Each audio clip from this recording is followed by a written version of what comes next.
आणि विचार करून तंबाखू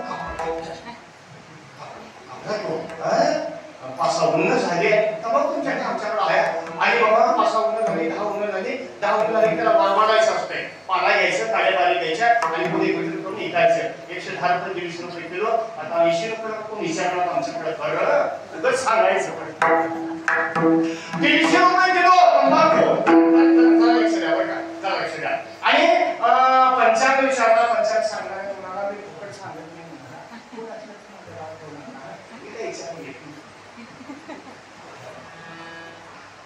आणि 251 ठेवून मला मी चांगला नव्हतो काढून दिलाय तो चांगला म्हणतो काढून 251 चांगला म्हणतो कापायला घेतला कापला वरबडा गेला उद्या वरबडा जायचं आता जसं जे झालं बघा जे पाऊस जे आला तंबाखू पोहा लागला शेतात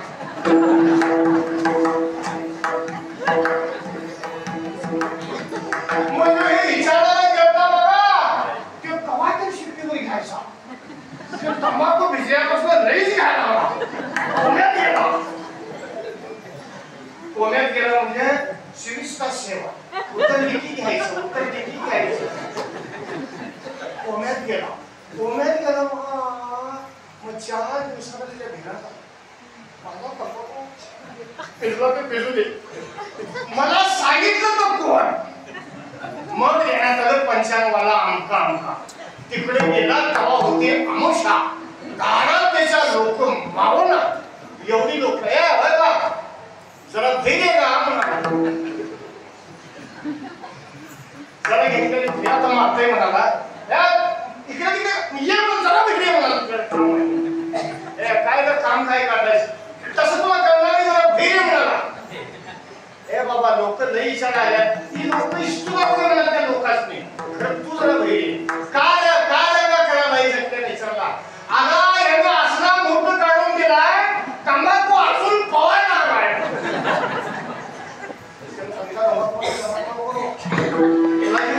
मी दिलं त्याच मुहूर्तावर मी कापलोय माझा मी पवायला लागलाय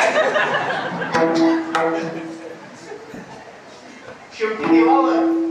त्याच्यावर सांगितलं शेवटी देवावर डॉक्टर सांगतात शेवटी देवावर आया कंटाळा सांगतो मी सगळं केलं पण देवावर लक्षात येतं का मग एवढं त्यांच्याकडे जास्त न पाहता प्रत्यक्षात आपण जर रस्ता इकडला धरला तर कल्याण झाल्याशिवाय राहणार नाही चला आणि जरा मारलो नामदेवरावपर्यंत आलो आणि एक राहतो का नारायण तर पक्षी गेला नारायण तर पक्षी राजा मार्गा आला कोणा सगळ्या व्यक्तीने विचार महाराज आहे मागं येत नाही तुम्ही कसं काय आला कोण्याच व्यक्तीला सांगितलं नाही